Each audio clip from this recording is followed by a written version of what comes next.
નમસ્તે દર્શક મિત્રો, હું છું અરવિંદ સ્વામી અને આપ જોઈ રહ્યા છો કાન ખોલ કે સ્વામી ન્યૂઝ ચેનલ. આ એપિસોડમાં આપણે વાત કરીશું જૂનાગઢની આઝાદી. આપણો દેશ એટલે કે ભારત 15/8/1947 રોજ આઝાદ થયું. આખા દેશમાં સાહેબ 15મી ઓગસ્ટે આઝાદ દિન મનાવવામાં આવે છે. તે દિવસે આપણે અંગ્રેજોની ગુલામીની જંજીરમાંથી મુક્ત થયા અને આઝાદ ભારત થયું. પરંતુ જૂનાગઢમાં સાહેબ વર્ષમાં 2 વખત આઝાદીનો દિવસ મનાવવામાં આવે છે. એક 15મી ઓગસ્ટના જે રાષ્ટ્રીય પર્વ છે ત્યારે તો મનાવવામાં આવે જ છે, ઉપરાંત આજે એટલે કે 9/11ના રોજ પણ જૂનાગઢની અંદર સ્વતંત્ર દિવસ મનાવવામાં આવે છે. કારણ કે ભારત દેશ આઝાદ થયું એમની સાથે સાહેબ 3 રાજ્યો એવા હતા કે જે આઝાદ નહોતા થયા. એક હૈદરાબાદ, બીજું જમ્મુ કાશ્મીર અને ત્રીજું જૂનાગઢ. જૂનાગઢે આપણી આઝાદી નહોતી સ્વીકારી.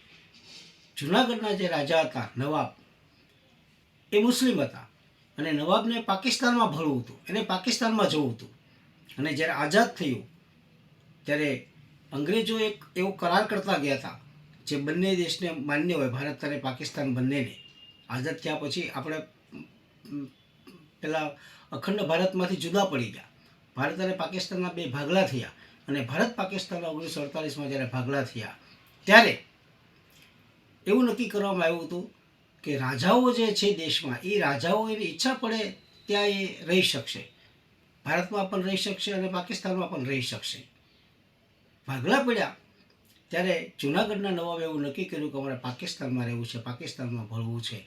એટલે આખા દેશમાં એક હાહાકાર મચી ગયો. તમે વિચાર કરો કે જો જૂનાગઢ પાકિસ્તાનને આપી દેવામાં આવે તો જૂનાગઢ આપણે સૌરાષ્ટ્રમાં મધ્યમાં છે સાહેબ, અને તો આપણી સ્થિતિ શું થાય ભવિષ્યની અંદર? આ એક બહુ ગંભીર મુદ્દો હતો. પંડિત જવાહરલાલ નહેરુ, સરદાર વલ્લભભાઈ પટેલ, ગાંધીજી પણ એ વખતે હયાત હતા. ગાંધીજી અને બીજા બધા સાહેબ જે કંઈ નેતાઓ હતા એ બધાએ નક્કી કર્યું કે કોઈ પણ ભોગે જૂનાગઢ છે પાકિસ્તાનમાં જવું ન જોઈએ. હવે રાજા હતા એ મુસ્લિમ હતા, પરંતુ ત્યાંની પ્રજા હતી ને સાહેબ એ હિન્દુ હતી, અને હિન્દુ પ્રજાને પાકિસ્તાનમાં જવું નહોતું. એટલે જ્યારે રાજાએ એવું જાહેર કર્યું કે અમે પાકિસ્તાનમાં ભળીએ છીએ ત્યારે ઘણા બધા લોકો ત્યાંથી જૂનાગઢમાંથી હિજરત કરવા લાગ્યા. એ વખતે જૂનાગઢ રાજ્યની વસ્તી 7.5 લાખ હતી, અંદાજે 7.5 લાખ જેટલી હતી, અને મોટાભાગના બધા હિન્દુઓ જ હતા. એ હિજરત અટકાવવા માટે થઈ અને જૂનાગઢના પાકિસ્તાનમાં વળતું અટકાવવા માટે થઈને સરદાર વલ્લભભાઈ પટેલે કમર કસી, ખૂબ પ્રયત્ન કર્યા, પરંતુ જૂનાગઢના નવાબ એક પણ વાત માનવા તૈયાર નહોતા. એક તબક્કે એવું નક્કી કરવામાં આવ્યું કે ત્યાં આપણે જનમત ઊભો કરીએ, જનમત લઈએ કે ભાઈ લોકોને પૂછીએ કે તમારે ભારતમાં રહેવું છે કે પાકિસ્તાનમાં રહેવું છે. તો મોટાભાગના લોકો હિન્દુ હતા એટલે ભારતની તરફેણ કરશે.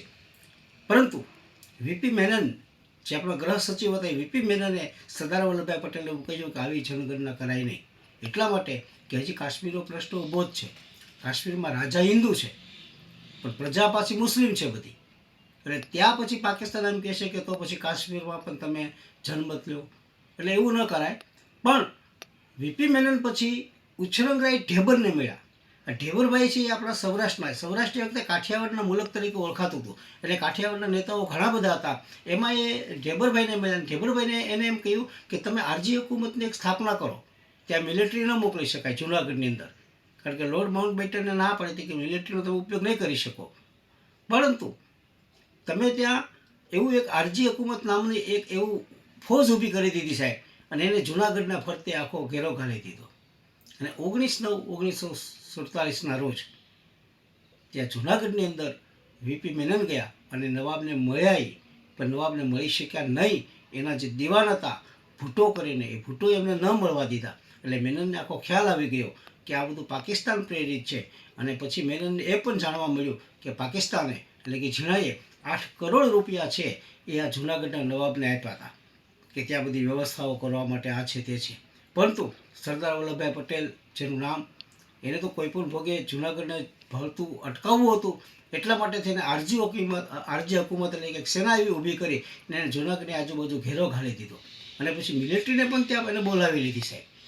અને એક એવો માહોલ ઊભો કર્યો કે નવાબ છે એ ગભરાઈ ગયો નવાબને એમ થયું કે મારે અહીંથી જીવતા જવું બહુ અઘરું છે, અને પછી નવાબે એક પ્રસ્તાવ મૂક્યો, ભાઈ હું જુનાગઢ છોડીને જવા તૈયાર છું. એ કૂતરાઓના શ્વાનના બહુ શોખીન હતા, ઘણા બધા કૂતરાઓ લઈ અને પછી કરાચી તરફ જતા રહ્યા, ભાગી ગયા ત્યાં. અને પછી એનો દીવાન હતો, એને તો આત્મસમર્પણ કરી લીધું અને જુનાગઢ છે એ ભારતમાં ભળી ગયો, અથવા ભારતમાં રહી ગયું. પણ એ વખતે જો સરદાર વલ્લભભાઈ પટેલ, ગાંધીજી કે જવાહરલાલ નહેરુએ આ પ્રશ્નને ગંભીર ન લીધો હોત સાહેબ, તો આજે આપણી સ્થિતિ બહુ ભયંકર હોત. કારણ કે વચ્ચે જ દુશ્મન લોકોનું થાણું બની જાય, એનું સૈન્ય મથક બની જાય, આપણે ના ન પાડી શકીએ. એટલા માટે થઈને જુનાગઢ જે છે એ જુનાગઢને ભળતો અટકાયો હોય તો એ સરદાર વલ્લભભાઈ પટેલને એમાં કુનેહ કામ કરી ગઈ.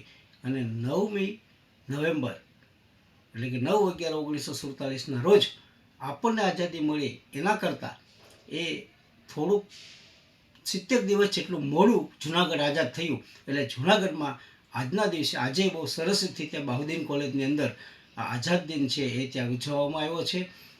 કાશ્મીરી પણ આવી એક અલગ કહાની છે, અને હૈદરાબાદના નિઝામની પણ આવી એક અલગ કહાની છે. આ 3 રાજ્યો એવા હતા કે જે પાકિસ્તાન જવા, એના રાજાઓ પાકિસ્તાન જવા ઈચ્છતા હતા.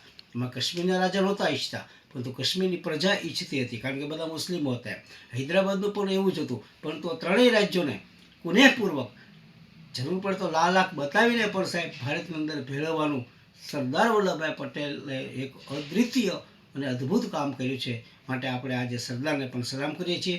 અસ્તુ. મારો એપિસોડ આપણે ગમ્યો હોય તો શેર કરજો, લાઈક કરજો, સબસ્ક્રાઈબ કરજો, બેલ આઇકોનનું બટન દબાવજો. અસ્તુ.